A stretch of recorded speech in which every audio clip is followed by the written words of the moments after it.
My wife's mother loved braiding my daughter's hair. One day my daughter jumped when I touched her back. She finally whispered, "Grandma hits me there because the marks don't show, Daddy." Then I looked at her back. I only saw red. My world shattered the moment my 6-year-old daughter whispered 4 words. "She hits me, Daddy." But the monster wasn't some stranger. It was her grandmother, my wife's own mother, living right in our guest house. And that was just the beginning of a nightmare that stretched back decades. I still remember that Saturday afternoon. I was standing at the kitchen counter, just watching Emma play in the backyard. The sun caught the auburn in her hair, the exact same shade as Shauna's. I smiled, thinking about my wife, still sleepy-eyed when she'd left for her nursing shift that morning. Everything felt peaceful. Then my mother-in-law, Lenora Haynes, appeared beside me. "More coffee, Marshall?" she asked, her silver carafe already tilting. I moved away, a reflex I'd perfected since she'd moved from Ohio a year ago to live in our guest house. Everyone insisted Lenora meant well, but her presence felt like a hand constantly adjusting the temperature in my own home. "Emma's hair is getting so long," Lenora observed, her tone light but pointed. "I should braid it before dinner. Keep it neat." I watched Emma chase a butterfly, her laughter carrying through the glass. "She likes it down on weekends." Lenora's smile didn't reach her eyes. "Children don't always know what's best for them. Structure, Marshall. That's what builds character." I'd heard this lecture countless times. Lenora had raised Shauna as a single mother, working 2 jobs, keeping an immaculate house. Shauna adored her, credited her with everything. I'd learned early. Questioning Lenora's methods was a guaranteed argument. "I'll go check on Emma," I said, heading for the door. "Dinner's at 6. Don't let her get too dirty." Outside, Emma's face lit up. "Daddy, look!" She held out her cupped hands, a ladybug resting inside. I crouched, examining it with exaggerated interest. "That's a good luck charm. Can I keep it?" "Let it go find its family," I suggested. "But we can look for more together." We spent the next hour like that, just the 2 of us, existing in our own little world. These were my favorite moments. As the sun lowered, Lenora called us in. "Emma, time to clean up." The change in my daughter was subtle but immediate. Her shoulders tensed, the light in her eyes dimmed. "Come on, butterfly," I said, taking her hand. "Let's get washed up." Lenora had insisted on cooking tonight pot roast, one of Shauna's childhood favorites. She was an excellent cook, I had to admit, but her meals always came with an undercurrent of obligation. After dinner, Lenora beckoned. "Emma, come here. Let me fix your hair before your mother gets home. You look like a wild thing." Emma hesitated, glancing at me. "Mom, she's fine," I started. "It'll take a minute." Lenora's voice had that edge, the one that meant resistance would be noted. Emma slowly walked to her grandmother. Lenora's hands moved through her hair with quick, practiced efficiency. I watched from the doorway as Emma sat rigidly, her small hands gripping the chair. "There," Lenora announced, finishing an elaborate French braid. "Much better. A young lady should look presentable." Emma mumbled a thank you and hurried past me. 20 minutes later, I found her sitting on her bed, clutching her stuffed rabbit. "Hey, Bug, you okay?" She nodded, wouldn't meet my eyes. "I'm fine, Daddy." Her voice was small. I sat beside her, just being present. After a moment, she leaned against me, then stiffened, pulling away slightly. "What's wrong?" My voice was sharper than I intended. "Nothing," she whispered, but tears were forming. My heart began to pound. "Did you hurt yourself?" She shook her head, lower lip trembling.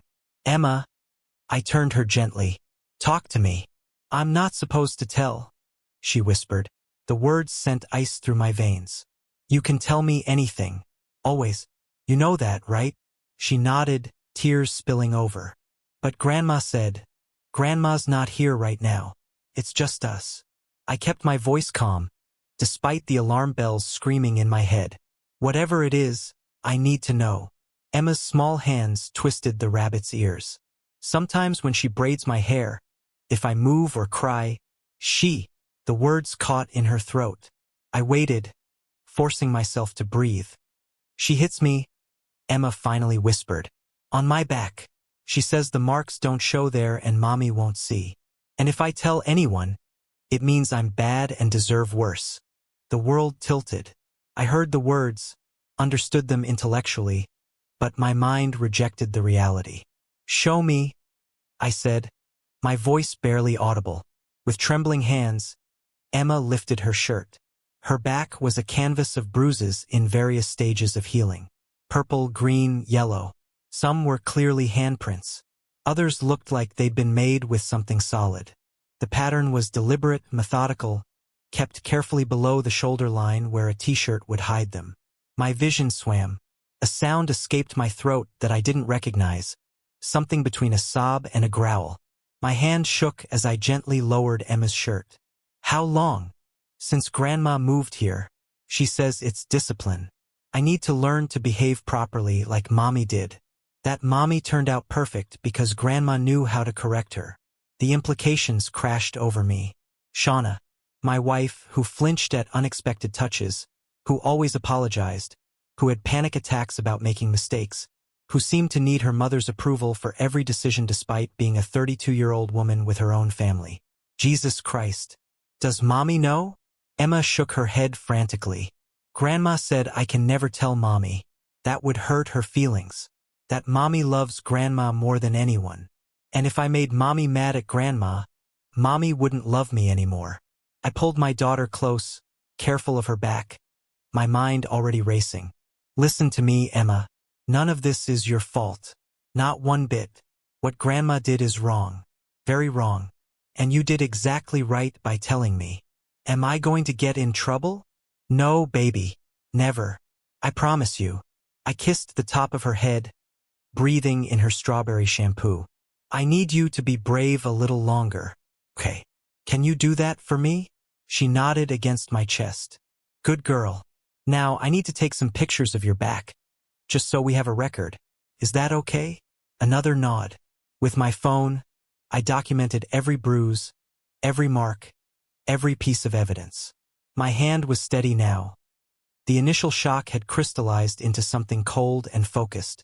I'd been a documentary filmmaker before Emma was born, spent years investigating stories people wanted hidden. I knew how to build a case. I knew how to find the truth. And I knew that what I was looking at wasn't just abuse. It was systematic, calculated. This was a woman who'd perfected her technique over decades, starting with her own daughter. Daddy, Emma's voice was tiny. What are you going to do? I looked at my daughter, this small, innocent person who should have been safe in her own home, betrayed by someone meant to love her. I thought of my wife, who'd probably endured the same or worse, so conditioned that she'd unknowingly allowed the cycle to continue. I thought of Lenora Haynes, sitting in the guest house right now, probably congratulating herself on another successful correction. I'm going to fix this, I said. I'm going to make sure you're safe and that this never happens again. To you or anyone else. My mind was already working, pieces clicking into place. I needed to be smart. Lenora had spent a lifetime building her image as the devoted grandmother, the martyred mother. Shauna would be my first obstacle. Her love for her mother ran deep, rooted in years of manipulation. I needed proof not just for the authorities but to break through 30 years of psychological control. I'm going to tell the truth, I said simply. But first, I need to make sure people will listen. Emma's arms tightened around me. I'm scared. I know, Bug, but you don't have to be. Because now Daddy knows, and nothing is more important to me than keeping you safe. Through the window, I could see lights on in the guest house. Lenora would be settling in, secure in the belief her secret was safe. She had no idea everything was about to change. I held my daughter until she fell asleep, then carried her to bed. I sat in the hallway outside her room, phone in hand, staring at the photos. Part of me wanted to storm into the guest house right then, to make her pay. But that would be playing into her hands. Lenora thrived on emotional reactions, on being the victim. No, this required strategy, planning. I needed to document everything, build an unassailable case, and most critically, prepare Shauna for what was coming. My wife arrived home at 9:30, exhausted. I met her at the door, my expression carefully neutral. "Hey, babe," Shauna said, dropping her bag and kissing my cheek. "How was your day?" Mom said she made pot roast. It was fine. Emma's asleep. I watched her face, seeing her now through a new lens. The way she automatically checked her appearance, the slight tension in her shoulders, the quick scan of the room to ensure everything was in order. "Shauna, we need to talk." "Oh God, what did I forget?" Her hand flew to her mouth, anxiety flooding her features. "Was I supposed to?" "No, nothing like that. You didn't forget anything." I took a breath. "It's about your mom and Emma." Shauna's face shuddered immediately. "What about them? Let's sit down." We sat at the kitchen table. I chose my words carefully. "When was the last time you saw Emma's back?" "Her back? What are you talking about? Just answer the question." Shauna frowned. "I don't know, Marshall." "Why?" "Because Emma told me something today. Something I need you to see before we discuss it." I pulled out my phone, opening the photos. "I need you to look at these, and I need you to stay calm." I turned the screen toward her. The color drained from Shauna's face. Her hand flew to her mouth. "No, no, no, no. When did this happen? Did she fall? Did someone at school?" "Your mother did this." Silence. Shauna stared at me like I'd spoken a foreign language. "That's not. You're wrong. You have to be wrong. Mom would never." Emma told me in detail. "It's been happening since Lenora moved here. Every time she braids her hair, if Emma moves or makes a sound, your mother hits her on her back with a wooden spoon. And she threatened Emma not to tell anyone, especially you." Shauna's hands were shaking. "You're lying. Why would you lie about this?" "I'm not lying, and you know it." My voice was gentle but firm. "Look at those bruises, Shauna. Look at the pattern. That's not from falling. That's from repeated, deliberate strikes." And I paused, knowing this next part would be the hardest. "I think she did the same thing to you." My wife's reaction confirmed everything. Her face went white, then red. Her breathing became shallow. Her hands clenched. Don't you dare, Marshall. My mother raised me. She sacrificed everything for me. She worked herself to the bone to give me a good life. She loved me. She still loves me." Shauna's voice rose with each word, taking on a desperate edge. "She wouldn't. She would never hurt Emma. You're wrong. You have to be wrong. Because if you're not..." Tears streamed down her face now. "Then everything I believed about my childhood, about my mother, about who I am, it's all a lie." "I know." I reached for her hand, but she pulled away. "I know this is devastating. I know it changes everything. But Shauna, our daughter has been suffering in silence because she was afraid of losing your love, just like you probably suffered and stayed silent because you were afraid of losing your mother's love." Shauna stood abruptly, knocking her chair backward. "I need to talk to my mother." "Not yet. Please." I stood too, blocking her path. "I know you want answers, but Shauna, listen to me. Your mother is smart. She's been doing this for decades. If you confront her now, emotionally, without a plan, she'll manipulate the situation. She'll make you doubt what you know to be true. She'll make Emma feel like she's the one who did something wrong. Then what do you suggest?" Shauna's voice was icy. "Because that's my mother out there, and that's my daughter upstairs. And you're asking me to believe one of them is lying. I'm not asking you to believe anything except what your own eyes can see. Those bruises are real. Emma's fear is real. And deep down, Shauna, you know this rings true. You know your mother has always been controlling. You know there were things about your childhood that weren't right, even if you've spent years making excuses for them." Shauna's face crumpled. She sank into a chair, head in her hands. "She used to lock me in the closet when I was bad. Sometimes for hours. She said it was the only way I'd learn. I told myself it was normal discipline, that all parents did things like that." A sob escaped her. "God, Marshall, what if you're right? What if I let this happen to Emma? Because I was too damaged to see it. I knelt beside her, taking her hands. This isn't on you. You didn't know. You were conditioned from childhood not to see it, not to question it. That's what abusers do. They make you complicit in your own abuse. But now we know. And now we can stop it. How? If what you're saying is true, she's been getting away with this my whole life. She's good at hiding it. She's good at making people believe she's this wonderful, devoted mother and grandmother. Who's going to believe us? Everyone. Because we're not going to give them a choice. My expression hardened. I'm going to make sure there's so much evidence, so much truth exposed, that she can't wriggle out of it. But I need time, and I need you with me, not against me. Shauna looked at me, really looked at me. I'd always been the steady one, the thinker, the one who approached problems. Methodically.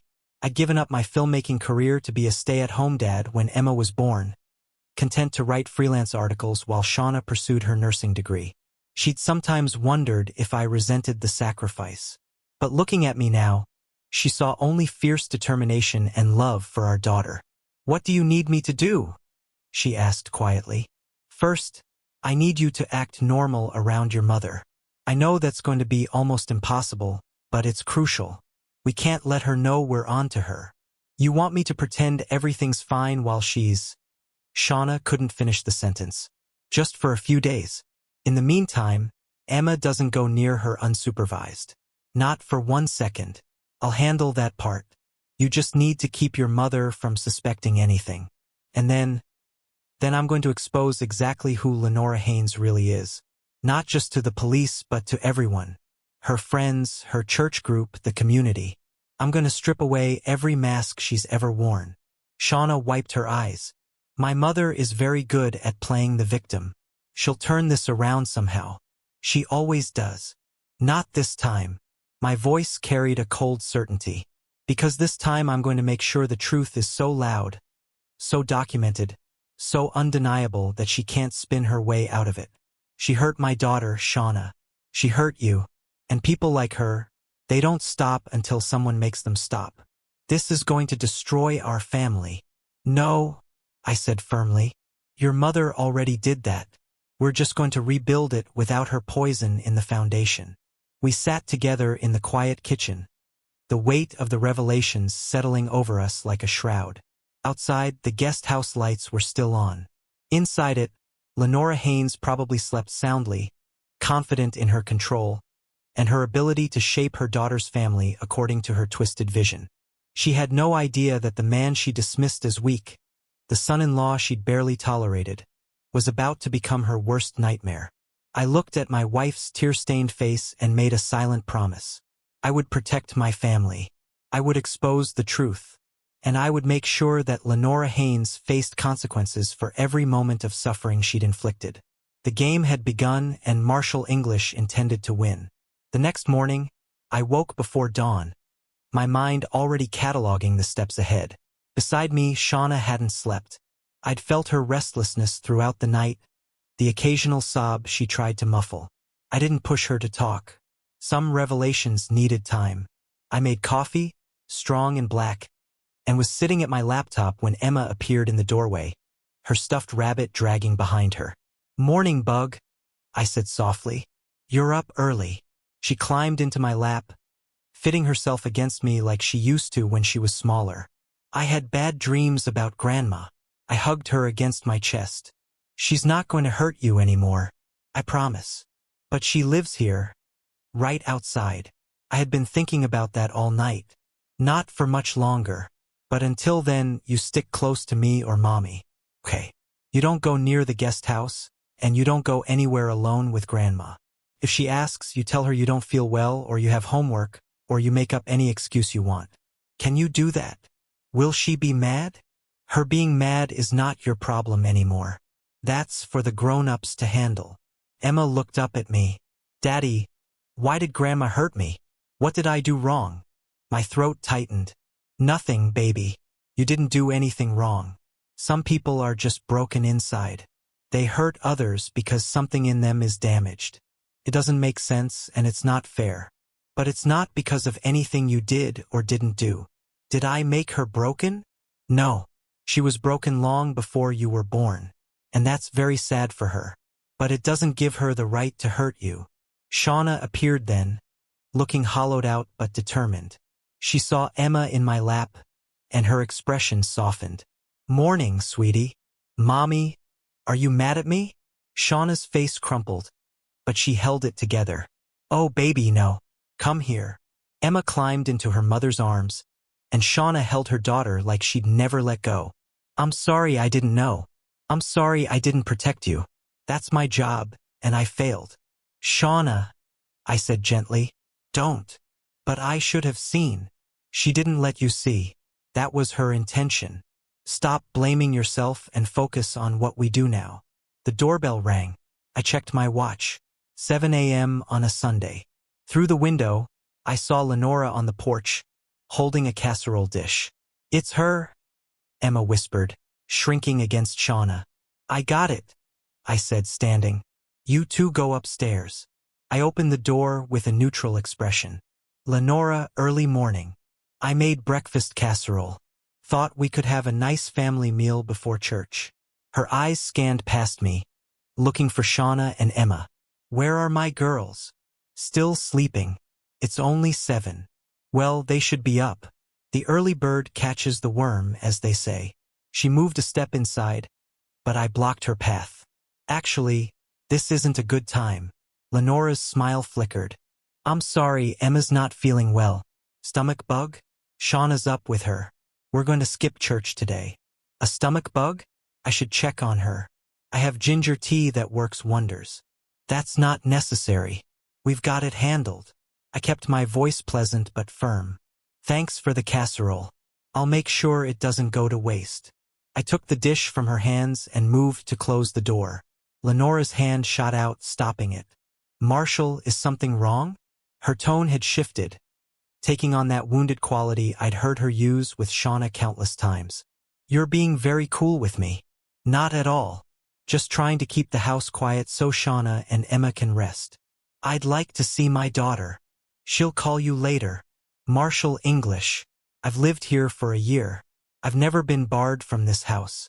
What exactly is going on? This was the moment. I could feel the weight of it, the fork in the road.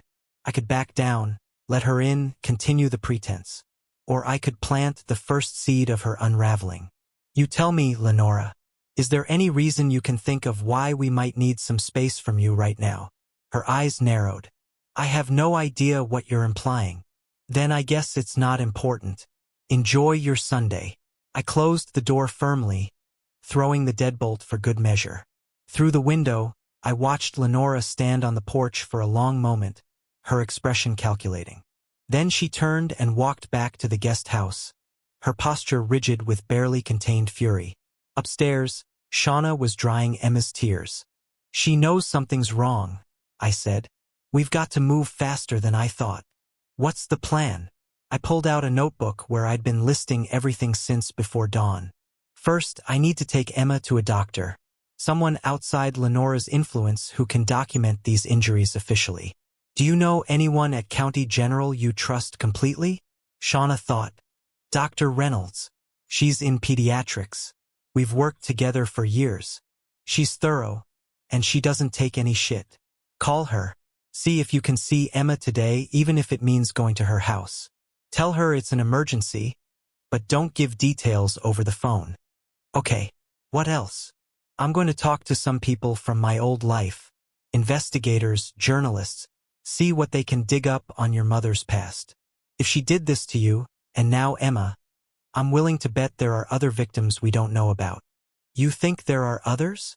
People like Lenora don't suddenly start abusing at age 40. This is a pattern that goes back decades. I want to find anyone else she's hurt. Anyone who might be willing to testify or share their story. Shauna's hands clenched. My father, he died when I was 3. Everyone always said it was an accident at the construction site. But what? But my mother got a huge settlement. Enough that she never really had to work 2 jobs like she always claimed. She chose to. She wanted everyone to see her as the struggling single mother, the martyr. And Dad's death was ruled accidental. But I remember hearing whispers at his funeral. People who seemed to think something wasn't right about it. I felt a chill run down my spine. You think she had something to do with it? I don't know. I was so young. But Marshall, if she's capable of systematically abusing children, what else might she be capable of? Then we dig there too. What was your father's name? Roger Haynes. He died in 1997. Fell from scaffolding on a high-rise project in Columbus. I added it to my growing list. Anything else you can remember? Anything unusual from your childhood? People who suddenly disappeared from your life. Family members who stopped visiting. Shauna closed her eyes, thinking back. My Aunt Patricia, my dad's sister. She came around a lot after he died. Tried to help Mom. But then suddenly she was gone. Mom said she'd moved away, but I remember her at the funeral crying, saying something about knowing the truth. I always thought she meant about missing Dad. But I'll try to track her down. What's her last name now? I don't know. We lost touch completely. But her maiden name back then was Patricia Mercer. Got it. I was already opening my laptop, pulling up databases I still had access to from my investigative days. This is good, Shauna. Every thread we can pull helps. Emma had been quiet during this exchange, sitting on her mother's lap with wide eyes. Are you going to tell everyone what Grandma did? Yes, I said simply. Everyone who needs to know. Will people believe you? They will when I'm done. Because I'm not just going to tell them, Bug. I'm going to show them, with evidence they can't deny. Shauna's phone buzzed. It's Mom. She's texting, asking if Emma's okay, if we need anything. Don't answer yet. Let her stew a bit. Marshall, she'll just show up again. Then we deal with it. But every interaction from now on, I want recorded. Your phone has that feature, right? Yes. But is that legal? In this state, we're a one-party consent state. As long as one person in the conversation knows it's being recorded, it's legal. So yes, from now on, every conversation with Lenora gets documented. Dr. Reynolds agreed to see Emma at her home that afternoon. I drove, taking a circuitous route to make sure we weren't followed, a precaution that felt paranoid until I glanced in the rearview mirror and saw Lenora's car pulling out of the driveway behind us. Shit, I muttered. What? Shauna turned. Your mother's following us. Shauna looked back, then faced forward, her jaw tight. What do? We stick to the plan. She doesn't know where we're going. I took several random turns, eventually losing Lenora's sedan in a busy shopping center parking lot. Okay, we're clear. Dr. Reynolds' home was a modest ranch. She met us at the door, her professional demeanor already in place. Shauna, she said warmly, then looked at me and Emma. You must be Marshall and Emma. Come in, inside. She'd set up a small examination area in her home office. Emma, honey, your mom told me you have some hurts that need looking at. Is it okay if I examine you? Emma looked at me, and I nodded encouragingly. Dr. Reynolds is here to help. She's going to make sure you're okay, and she's going to write down what she sees so we have a record. Is that all right? It won't hurt. Not at all, Dr. Reynolds assured her. I just need to look and take some pictures, just like your dad did. Then we'll have a little chat about how you're feeling. The examination took 20 minutes. I watched Dr. Reynolds' expression grow increasingly grim as she documented each bruise, each mark. She asked Emma gentle questions about how each injury occurred, when, where, and took copious notes. Finally, she stepped out of the room with Shauna and me, leaving Emma with a tablet and headphones. These are classic non-accidental injuries, she said without preamble. The pattern, the location, the various stages of healing. This is systematic abuse. I need to file a mandatory report with Child Protective Services. We expected that, I said. In fact, we're counting on it. Good, because whoever did this knew exactly what they were doing. The bruises are positioned to remain hidden. The force used was calibrated, painful, but unlikely to cause permanent physical damage. This is someone with experience. It's my mother, Shauna said, her voice hollow. She's been living in our guest house. Dr. Reynolds looked shocked. Lenora? But she seems so. I know. Shauna cut her off. Everyone thinks she's wonderful. That's how she's gotten away with it for so long. Did she do this to you, too? Dr. Reynolds asked carefully. Shauna nodded, tears spilling over. And probably others before me. Then we need to document everything. Shauna, I know this is hard, but would you be willing to make a formal statement and possibly undergo an examination yourself to see if there's any lasting physical evidence? Whatever it takes.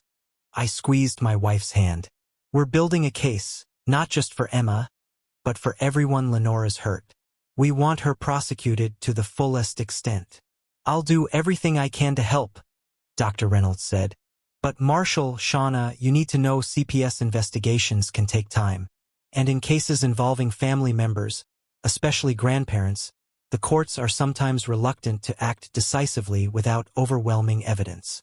Then we'll give them overwhelming evidence, I said. By the time I'm done, there won't be any doubt about what she is.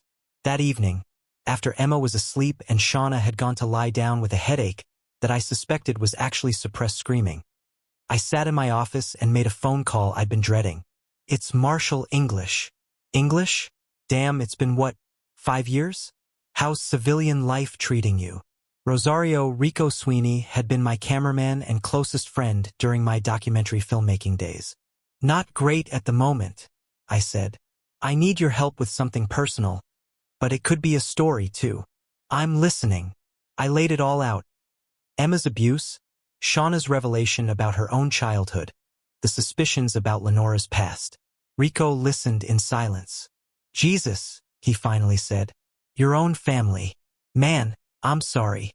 I don't need sympathy. I need an investigator.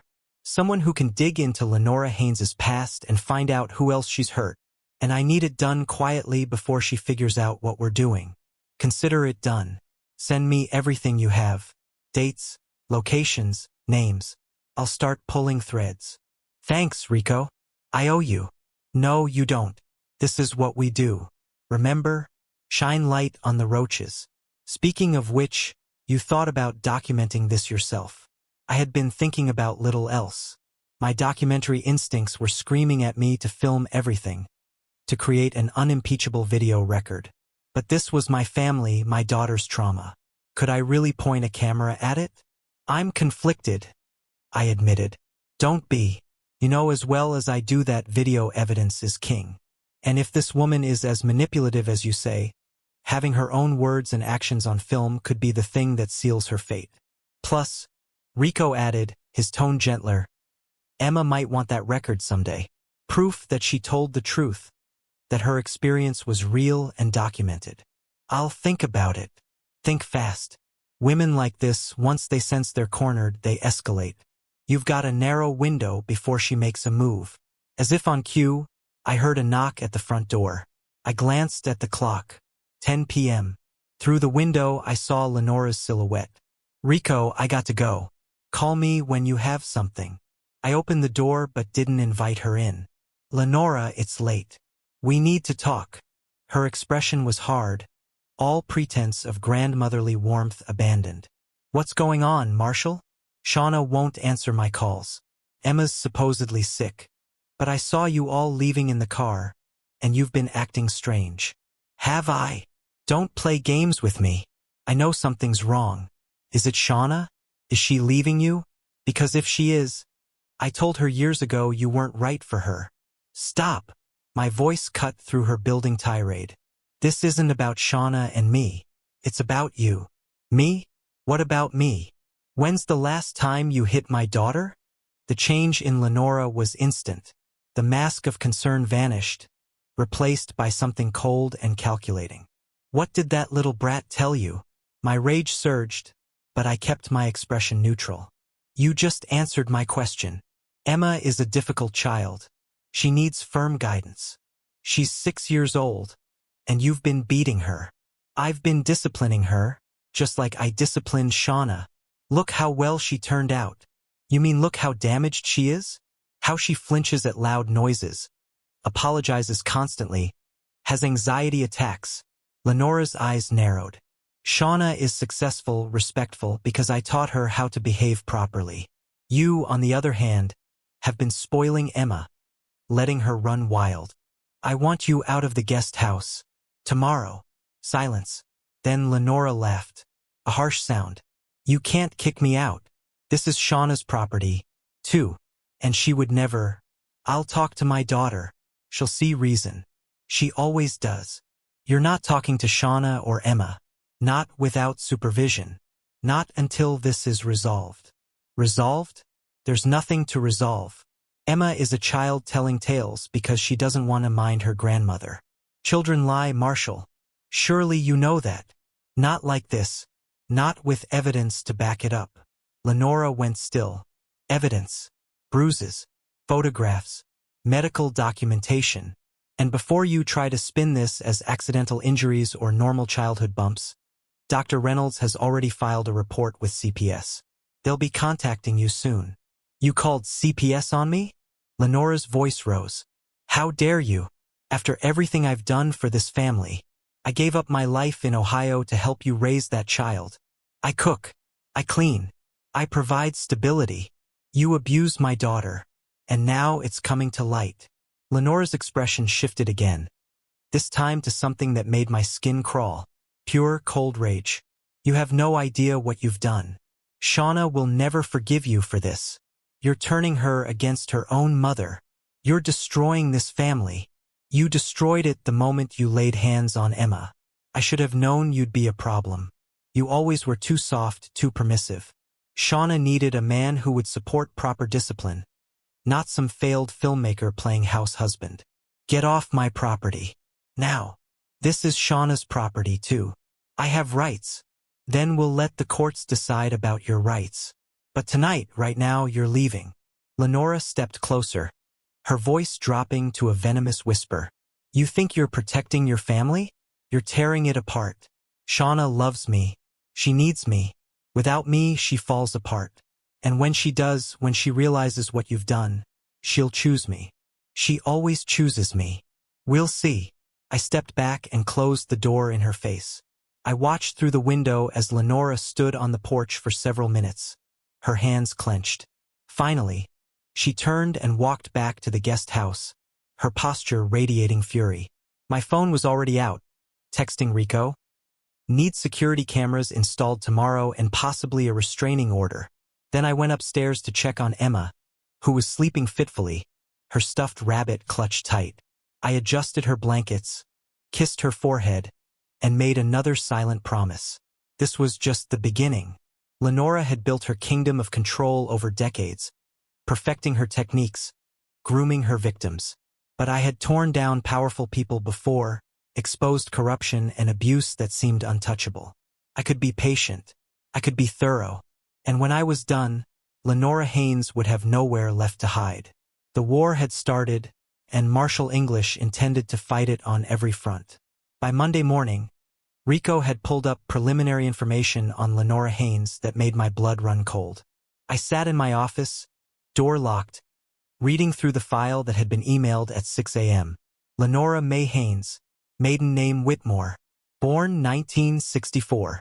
Her father died in a mine collapse in 72. Her mother died in 98, natural causes, but the medical examiner noted signs of prolonged malnutrition and possible neglect. Lenora married Roger Haynes in 1986. Roger died in 97, fell from scaffolding. OSHA found safety violations but ruled it accidental. Settlement, $375,000. Life insurance, $150,000. Lenora had taken out an additional policy on Roger 6 months before his death. Raised flags, but insufficient evidence for fraud investigation. 2 complaints filed with Kentucky Child Services regarding Lenora's treatment of daughter Shauna, both in 1995, child age 8. Complaints filed by one Patricia Mercer, sister-in-law, and Denise Foster, a neighbor. Both investigations closed due to insufficient evidence and Shauna's reluctance to confirm abuse. Notes indicated child seemed coached and fearful of contradicting mother.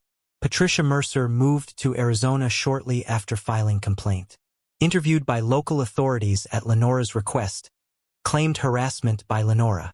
Filed restraining order 1996. Granted. No contact since. My hand shook. There was the pattern going back decades. Rico had attached contact information for Patricia Mercer, now Patricia Holden, living in Phoenix. I picked up my phone and dialed before I could overthink it. A cautious woman's voice answered. Hello, Mrs. Holden. My name is Marshall English. I'm married to Shauna Haynes, Roger Haynes's daughter. A sharp intake of breath. Is Shauna all right? We've had some revelations come to light about her mother. Lenora. I was hoping you might be willing to talk to me about why you filed that CPS complaint in 1995. Silence stretched out. Then, has she hurt the grandchildren? The fact that Patricia's first question assumed abuse told me everything. Yes, my daughter, Emma. Oh God. I tried to warn people. I tried to stop her. But Lenora is very, very good at making people believe her lies. And Shauna was so conditioned, even at 8 years old, to defend her mother. The investigators saw a scared little girl who wouldn't confirm the abuse. And they saw a tearful widow working hard to raise her daughter alone. They chose the narrative that felt more comfortable. Mrs. Holden, I'm building a case against Lenora. I have documentation of Emma's injuries, and my wife is starting to remember her own abuse. But I need more. I need other voices, other victims. Would you be willing to go on record about what you saw? What I saw. Patricia's voice thickened with emotion. I saw my brother's wife kill him. I sat up straighter. Explain. Roger was terrified of heights. He told me that since we were kids, when he took that construction job, it was supposed to be ground-level work, equipment operation. He never should have been on scaffolding 30 feet up. But Lenora had been pushing him to make more money, take on extra shifts, go for higher-paying positions. The week before he died, he told me she'd been suggesting he could make double if he worked the high-rise projects. That's circumstantial. It is, but here's what's not.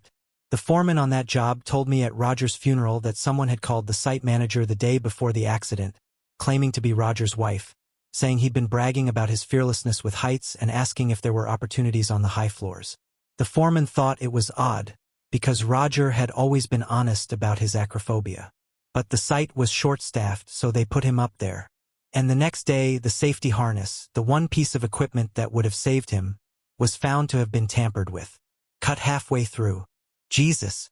Did they investigate? Barely. The company didn't want liability, so they paid out the settlement and buried it. And Lenora played the grieving widow so well. She cried at all the right times, said all the right things. By the time I tried to speak up, she'd already painted me as a troublemaker, the bitter sister-in-law who was jealous of the settlement money. What about Shauna? What did you see her do to Shauna? Patricia's breath hitched. She kept that little girl terrified. I'd come over and find Shauna locked in closets, standing in corners for hours, forced to sleep on the floor if she'd misbehaved. The things Lenora considered misbehavior were insane. Normal childhood things, like laughing too loud or tracking dirt inside. And the hitting. I saw bruises on that child's back, her upper arms, her thigh, always places that could be hidden. When I asked Shauna about them, she'd parrot what Lenora told her. Mommy's helping me learn to be good. I closed my eyes. Why didn't you take Shauna when you filed the complaint? I tried. I begged CPS to remove her from that home. But Lenora was so convincing. She showed them the neat house, the full refrigerator, Shauna's good grades. She cried and talked about how hard she worked, how much she loved her daughter. And Shauna, bless her heart, was too scared to contradict any of it. She'd been trained from birth to back up her mother's lies. Would you testify to all of this in court if it comes to that? Absolutely. I've been waiting 20 years for someone to finally hold that woman accountable. What do you need from me? I felt a surge of hope. I need a formal statement in writing, detailing everything you witnessed. I need you to contact CPS in our state and report what you know. And I need you to be prepared for Lenora to come after you the way she did before. Let her try. I'm not afraid of her anymore. And maybe I can finally make up for not doing more to save Shauna. After we hung up, I sat with the weight of it all. Roger Haynes possibly murdered. Shauna systematically abused. Patricia driven away. And now, Emma, the latest victim in a cycle of violence that stretched back decades. My phone rang. "Rico, I've got more," my friend said without preamble. Lenora worked at a daycare in Ohio from 2000 to 2003. It shut down after multiple complaints of children being injured. Nothing was ever proven, but I talked to the former owner. She fired Lenora after walking in on her zip-tying a 3-year-old's hands together because he wouldn't stop touching toys during nap time. Christ. There's also a woman named Olivia Harper who lived next door to Lenora in Columbus from 1998 to 2005. She reported Lenora to the police 3 times for suspected child abuse. Different children, visitors, relatives who'd stay with Lenora. Each time, nothing came of it. But Harper kept a journal. She's willing to share it. How many victims are we looking at? Hard to say, but Marshall, this woman is a serial abuser. She's been doing this for most of her adult life. She's got very, very good at hiding it and discrediting anyone who tried to speak up. I thanked Rico and added the new information to my growing file. I was building a timeline, a pattern, a comprehensive picture of Lenora's predation. But even as the evidence mounted, I knew the hardest battle would be the one happening under my own roof. Shauna had called in sick to work, something she never did. She'd spent most of Sunday night in Emma's room, holding our daughter, crying quietly. Now she was in the kitchen, staring at a cup of coffee like it held answers. "I remembered something," she said when I joined her. "When I was 9, there was a little boy, Devin. I think his name was, son of one of Mom's friends. He stayed with us for a weekend while his mother was in the hospital. I remember hearing him crying in the night. The next morning he had a black eye. Mom said he'd fallen in the bathroom. But," Shauna's voice broke, "he was so scared of her, Marshall. And I did nothing. I was too afraid to say anything. You were 9 years old and being abused yourself. That's not on you. I should have protected him, just like I should have protected Emma." "Stop." I took her hands. "Listen to me. You were a child, and then you were an adult who'd been conditioned from birth to believe your mother's abuse was normal. Lenora spent your entire life making sure you couldn't see her clearly. That's what abusers do. They warp your reality until you can't trust your own perceptions. I let her move into our guest house. I let her around Emma unsupervised. I practically served my daughter to her on a platter.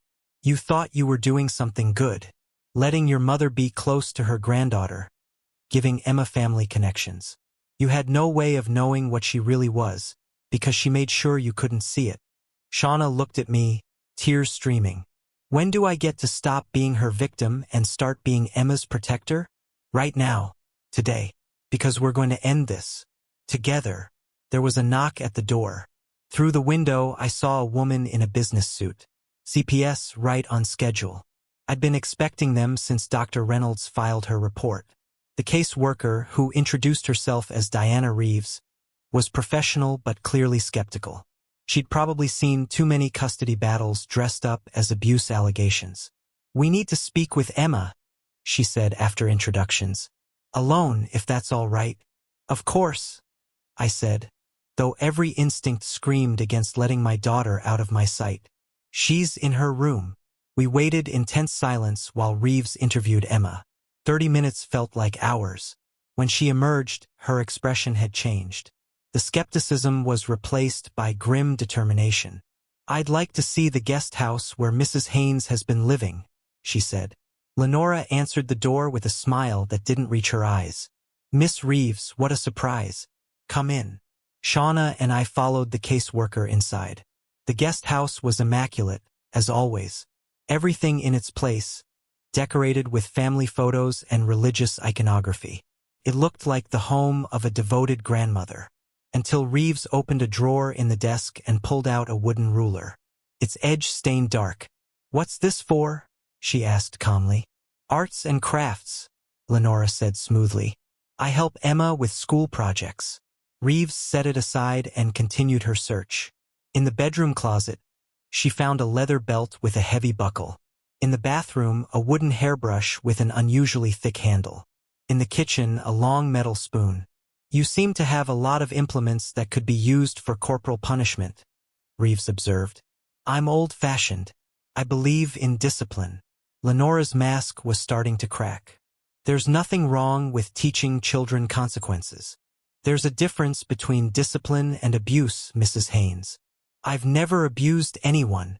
Lenora's voice rose. I raised my daughter to be a successful, productive member of society. Ask her. Ask Shauna if I was a bad mother. All eyes turned to Shauna. This was the moment.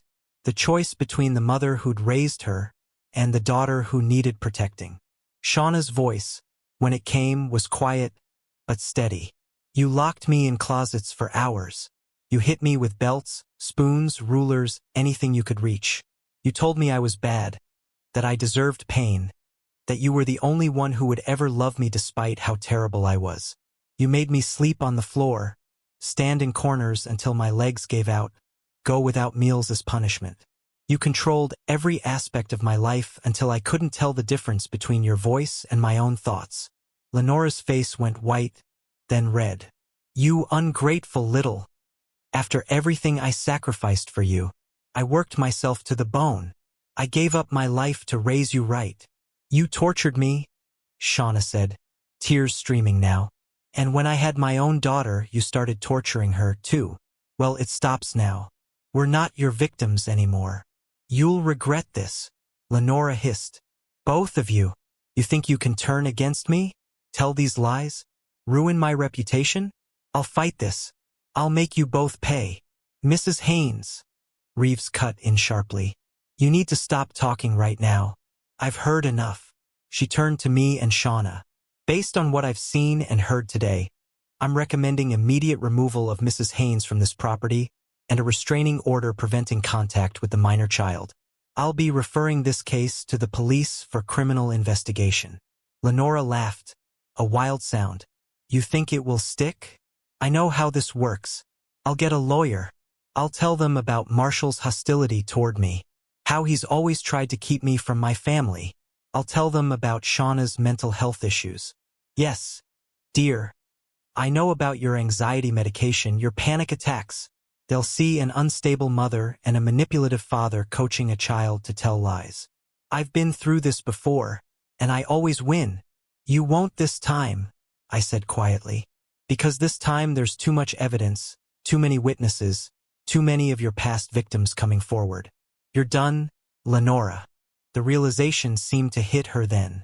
The truth that her control was slipping, that the mask had finally cracked beyond repair.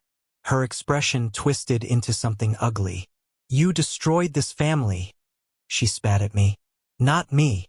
Shauna will never forgive you for it. I already have forgiven him, Shauna said. For not seeing it sooner. For not protecting Emma from day one.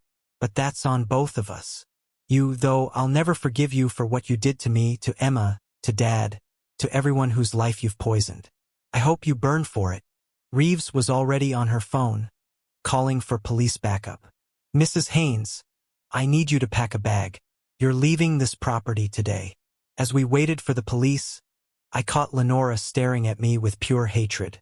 I stared back, unflinching, letting her see that I wasn't afraid of her, that I would pursue this to whatever end it took. The game had shifted.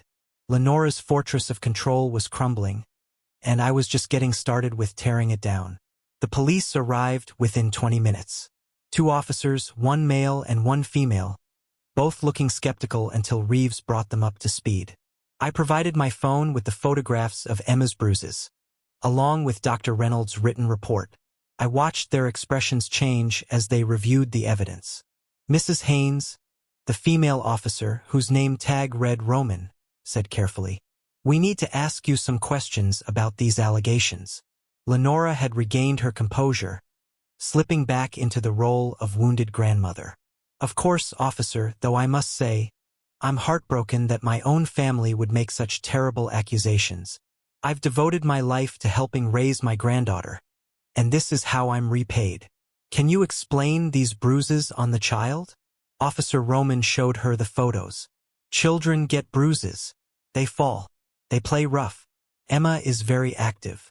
These are patterned bruises, ma'am. They match. Implements found in your residence, and they're in various stages of healing, which suggests repeated incidents over time. I don't know what you want me to say. I've never laid a hand on that child in anger. I stepped forward. That's a lie. Emma told us in detail about how you hit her during hair braiding sessions, how you threatened her to keep quiet, how you told her it was her fault, that she deserved it. Lenora's eyes flashed. The word of a 6-year-old against mine? Please. Children have vivid imaginations. They say things to get attention. I have a vivid imagination, too, Shauna interrupted. Because I remember now, Mom. I remember everything you did to me. The closets, the belt, the wooden spoon you kept in the kitchen specifically for hitting me. The mind games, the isolation, the constant terror of doing something wrong. I remember all of it. You're having false memories. That therapist you saw in college probably planted them. I never saw a therapist in college, Shauna said.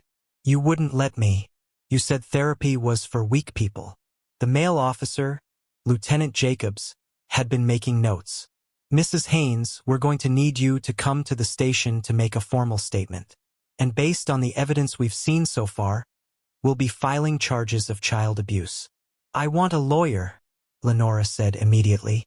That's your right, but you need to leave this property now. We'll escort you to pack your belongings. As Lenora gathered her things under police supervision, she kept up a running commentary about the injustice, the conspiracy against her, how she was the real victim. I recorded every word on my phone, building my case brick by brick. Before she left, Lenora turned to Shauna one last time. You're going to regret this. When Emma grows up and realizes you kept her from her grandmother, when she learns that you chose your husband over your own mother, she'll resent you for it. Just like you'll eventually resent him. The only thing Emma will learn is that we protected her, Shauna said. That we chose her safety over your feelings. That's what real parents do. Lenora's departing look promised retribution. I knew this was far from over. People like Lenora didn't go quietly. They fought. They manipulated. They burned everything down rather than accept defeat. But I was ready for it. After she left, Shauna collapsed into my arms, sobbing. Emma emerged from her room where she'd been hiding and joined the embrace. We stood there in the hallway, the three of us holding each other while the weight of the confrontation settled over us. Is she coming back? Emma asked in a small voice. Not if I have anything to say about it, I promised. That night, after Emma was finally asleep, I sat down with my laptop and began organizing everything I had. The photos, the medical reports, Patricia's statement, Rico's research into Lenora's past. I created a comprehensive timeline, a narrative that showed not just one incident, but a lifetime pattern of abuse. Then I did something I'd been debating since Rico suggested it. I began editing together a documentary short. Using security footage from our house cameras, the photos of Emma's bruises, interviews with Patricia Holden, and my own narration, I created a 15-minute film that laid out Lenora's history of abuse in stark, undeniable terms. It wasn't for public consumption yet, but it would be my insurance policy, my nuclear option if Lenora tried to manipulate her way out of consequences. Shauna found me at 3 a.m., still working. You should sleep. Can't. Too much to do. She sat beside me, looking at the screen. You're making a film about this. A documentation. I paused. I'm sorry if this feels exploitative. It's not. Shauna touched the screen where a photo of Emma's bruised back was displayed. It's necessary. People need to see what she is, what she's done. Otherwise, she'll charm her way out of this like she has before. Rico said something similar. That video evidence is the hardest to refute. Your friend Rico sounds smart. Shauna leaned her head on my shoulder. I'm sorry I didn't believe you at first. When you told me about Emma, my first instinct was to defend my mother. Even after everything, even knowing what she is, part of me still. Her voice broke. That's the abuse talking. She programmed you from birth to put her needs first, to defend her, to believe her version of reality over your own experiences. Breaking that conditioning takes time. I keep waiting to feel angry at her. Properly angry, not just hurt or sad. But mostly I feel empty. Like there's this void where my mother used to be, except she was never really there in the first place. It was always just this monster wearing a mother mask. I kissed the top of her head. The anger will come. When it does, don't fight it. You're entitled to rage at what she stole from you. What if Emma grows up messed up because of this? What if we've scarred her irreparably? Then we get her help, therapy, whatever she needs. But Shauna, she's already stronger than we were at her age, because she told someone. She broke the silence. That takes incredible courage. We sat together in the quiet house, watching dawn creep through the windows. Somewhere out there, Lenora was planning her counterattack. I could feel it, like a storm on the horizon. My phone buzzed. A text from Rico. Just got off the phone with a woman named Deborah Saunders. Says she was neighbors with Lenora in Kentucky in the early 90s. Her stories. Want to talk? Call me. I showed the text to Shauna. Another witness. The net's getting tighter. Good, Shauna said with unexpected venom. I want it so tight she can't breathe. Over the next few days, the case built momentum. CPS formally filed for emergency custody restrictions. The police interviewed Emma, Patricia, Dr. Reynolds, and several other witnesses Rico had unearthed. The prosecuting attorney, a stern woman named Keta Lou, seemed genuinely outraged. This is one of the worst cases of systematic abuse I've seen, she told me and Shauna during our meeting. And I've been doing this for 20 years. What makes it particularly egregious is the premeditation, the calculation. Mrs. Haynes knew exactly what she was doing and took deliberate steps to avoid detection. Can you make charges stick? I asked. With what we have, absolutely. Multiple victims spanning decades. Physical evidence, medical documentation, witness testimony. But I need to prepare you. Her lawyer is going to come at this hard. They'll claim false memories, parental alienation, coaching of the minor child. They'll paint Mrs. Haynes as the victim of a vindictive son-in-law. Let them try, I said. I've got 30 years of evidence that says otherwise. Lou smiled slightly. I like you, Mr. English. You're thorough. That documentary short you put together, that's solid work. With your permission, I'd like to use portions of it in the prosecution. Whatever helps. Lenora's lawyer, a slick man named Doyle Solomon, made his first move 2 weeks after the charges were filed. He called a press conference, positioning Lenora as a grandmother torn from her family by false accusations. She played the role perfectly. Tears at exactly the right moments, voice breaking, portraying herself as the victim of a cruel conspiracy. I watched the coverage with Shauna, my jaw tight. She's good. She's had a lifetime to perfect the performance, Shauna said bitterly. But the next day, Rico's news outlet ran a counterstory. Interviews with Patricia Holden, Deborah Saunders, and 3 other women who'd witnessed Lenora's abuse over the years. The headline read, A History of Violence. Multiple women accuse Ohio grandmother of decades-long pattern of child abuse. The tide of public opinion began to shift. Social media lit up with people sharing their own experiences with narcissistic grandparents, abusive relatives who hid behind respectability. Emma's identity was protected, but the details of her case became a flashpoint for discussion about hidden abuse in good families. Lenora responded by giving more interviews, doubling down on her innocence. I'm being persecuted for believing in old-fashioned discipline, she told one reporter. These days, any parent who expects children to behave is called an abuser. It's political correctness run amok. But I had been waiting for her to lean into that defense. I prepared something special. I released a second documentary short. This one featuring audio recordings of Lenora's interactions with Emma and Shauna. I'd been recording everything since the discovery, and the footage was damning. Lenora's cold threats, her manipulative tactics, her complete lack of empathy or remorse. It was all there, preserved on film. The recordings included the moment from the police visit when she'd said, "Children say things to get attention," juxtaposed with Emma's tearful admission about the abuse. It was devastating. Within 48 hours, the video had 3 million views. News outlets were calling, requesting interviews. The story had gone national. Doyle Solomon called an emergency meeting. "You need to stop releasing these videos," he told the prosecuting attorney. "This is trial by media. You're poisoning the jury pool." "Mr. English is a private citizen exercising his First Amendment rights," Lou responded. "He's not part of the prosecution. We can't control what he does with his own documentary work. This is a coordinated smear campaign." "This is the truth," I said, speaking up for the first time. "Every word, every image, every recording is authentic and documented.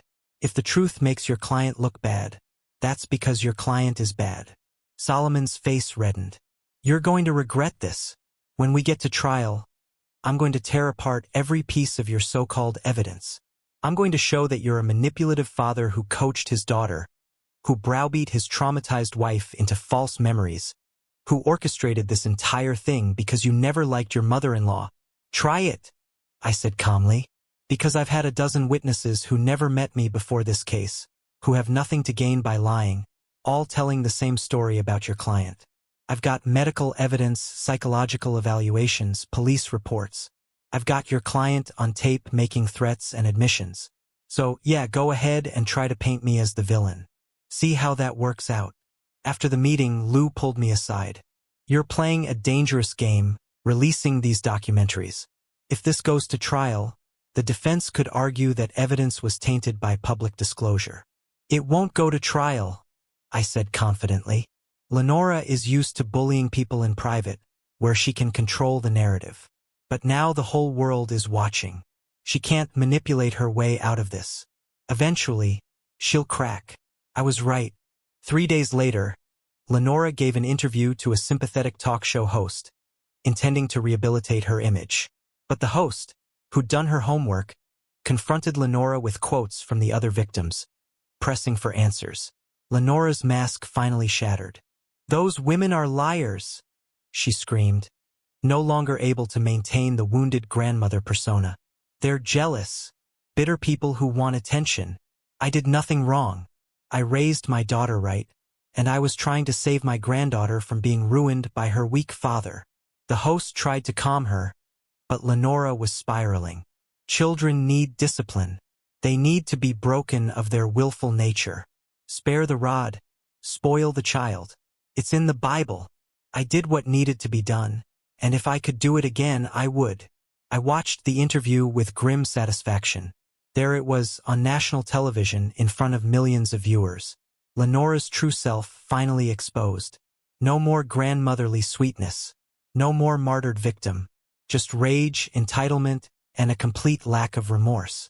The interview went viral.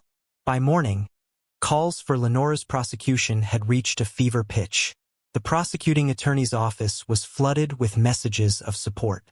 Even people who'd initially sided with Lenora couldn't defend her after watching her meltdown.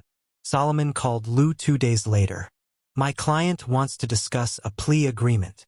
"No deals," Lou said firmly. "This is going to trial, and Mrs. Haynes is going to face the full extent of the law. She'll do that interview again. Make you look like you're persecuting an old woman. Let her. Every time she opens her mouth, she convicts herself further. My advice to you, counselor, is to prepare your client for prison time, because that's where she's headed." The preliminary hearing was scheduled for 6 weeks later. I spent that time working with Emma's therapist, ensuring my daughter understood she'd done nothing wrong, that testifying wouldn't be scary because so many people believed her and supported her. I also spent time with Shauna, who was slowly beginning to process the full scope of what had been done to her. She'd started her own therapy, dealing with decades of conditioning and abuse. Some days were better than others. Some days she could barely get out of bed, crushed by the weight of realization. But she was fighting, and that's what mattered. The preliminary hearing was standing room only, packed with reporters, advocates, and people who'd followed the story online. Emma didn't have to testify yet. The hearing was just to determine if there was enough evidence to proceed to trial. Lenora sat at the defense table in a conservative dress, her hair styled, makeup carefully applied. She looked like everyone's sweet grandmother. But when I entered the courtroom with Shauna and Emma, Lenora's expression flickered, just for a moment, revealing the monster beneath. The prosecution presented their case methodically. Medical evidence, photos, witness testimony from Patricia, Deborah, and 3 other women. Audio recordings. The judge, an older man named Kareem Lee, listened with an increasingly grim expression when Solomon tried to cross-examine Patricia about her grudge against Lenora. She shut him down with brutal honesty. "I have a grudge against child abusers," she said clearly. "I watched my brother's widow torture his daughter, and I failed to stop it. That's something I have to live with for the rest of my life. But I won't fail again. That woman needs to be held accountable for 30 years of violence." Judge Lee called for a recess. When he returned, his decision was swift. "Based on the evidence presented, I'm binding this case over for trial. Mrs. Haynes, you are to have no contact with the alleged victims or their family. I'm also revoking your bail. You'll be remanded in custody pending trial." Lenora's composure shattered. "You can't do this. I'm not a criminal. These are lies. All lies." "Mrs. Haynes, I've been a judge for 30 years, Lee said calmly. "I've seen a lot of cases, heard a lot of testimony, and in my professional opinion, you're one of the most dangerous people I've encountered. You're a flight risk, a potential danger to witnesses, and frankly, a menace to any child in your vicinity. So yes, I can do this, and I am doing this." Bailiff. As Lenora was led away in handcuffs, still screaming about persecution and injustice, I felt Emma's small hand slip into mine. "Is it over, Daddy?" "Almost, Bug. The trial still has to happen. But we're winning." "She looks so mean now. Not like Grandma at all." "That's because you're finally seeing who she really is. And you never have to be afraid of her again." Outside the courthouse, reporters swarmed. I had prepared a statement. My daughter was systematically abused by someone she should have been able to trust. My wife was abused by her own mother for decades. Today's ruling brings us one step closer to justice. But more importantly, it shows that abuse doesn't get to hide behind respectability anymore. It doesn't get to hide behind family bonds or social standing. The truth matters. Children's safety matters. And people who harm children need to face consequences, regardless of who they are or how well they perform innocence. The trial happened 3 months later. I had been working nonstop, helping Lou's team prepare, coordinating with witnesses, managing media coverage. I'd become an expert in my mother-in-law's crimes, able to cite dates and details of abuse spanning 4 decades. The trial lasted 2 weeks. Emma testified via closed-circuit television, her voice steady despite her fear, telling her story with heartbreaking clarity. Shauna testified about her own abuse, about the scars it left, about the years of therapy she needed to undo the damage. Patricia, Deborah, and 5 other women testified about witnessing Lenora's abuse of various children over the years. A child psychologist explained how abusers groomed their victims and silenced witnesses. Dr. Reynolds presented her medical findings. The evidence was overwhelming, devastating, irrefutable. Solomon tried every trick in his playbook. He suggested Shauna's memories were false, induced by her husband's manipulation. He painted me as a controlling opportunist who'd orchestrated the entire case out of spite. He claimed Emma had been coached, that the other witnesses had been paid off or were seeking attention. None of it worked. The evidence was too strong, too consistent, too well documented. My documentaries played in court showed Lenora in her own words admitting to hitting Emma, justifying her actions, threatening retaliation against those who spoke out. On the stand, Lenora tried to summon tears, but she couldn't maintain the mask anymore. When pressed by Lou about specific incidents, she became defensive, angry, finally shouting that she'd done nothing wrong, that children needed to be broken to be properly raised. Broken, Lou repeated. You believe children need to be broken, disciplined, corrected, taught obedience?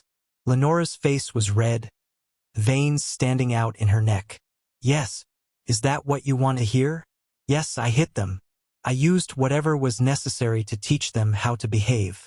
And they turned out fine. Shauna is a nurse. For God's sake, Emma would have been fine too, if her father hadn't been such a weak, permissive fool. The courtroom erupted. Judge Lee called for order. Solomon looked like he wanted to disappear. I squeezed Shauna's hand. She just convicted herself, I whispered. The jury deliberated for less than 4 hours. Guilty on all counts. Multiple counts of child abuse, child endangerment, assault, and terroristic threats. The verdict carried a maximum sentence of 45 years. At sentencing, Judge Lee looked at Lenora with something like pity. Mrs. Haynes, in all my years on the bench, I've never encountered someone so utterly lacking in remorse, so completely convinced of their righteousness despite overwhelming evidence of harm. You have damaged countless lives. Your own daughter, your granddaughter, and who knows how many others we will never hear from. You are a danger to society, particularly to vulnerable children. Therefore, I'm sentencing you to 40 years in prison with no possibility of parole. Take her away. Lenora screamed curses as she was led out, still insisting she'd done nothing wrong, that she was the victim, that they'd all regret this. But I felt only relief. It was finally over. 6 months later, I stood in Emma's room, helping her hang drawings on the wall. Bright, happy pictures she'd made in her art therapy sessions. The bruises were long healed. The nightmares were becoming less frequent. She still flinched sometimes at unexpected touches, still had moments of anxiety, but she was healing. We all were. Shauna appeared in the doorway. Dinner's ready. Emma, go wash your hands. As Emma skipped past, Shauna pulled me aside. Patricia called. She wanted to let us know that 2 more women have come forward with stories about mom's abuse from the 80s that they never reported. She's being charged with additional crimes. Good, I said simply. Is that terrible of me to be glad my mother's spending more time in prison? No, it's justice. She hurt people and now she's facing consequences. That's how it should work. Shauna nodded, then smiled slightly. Thank you. For what? For believing Emma.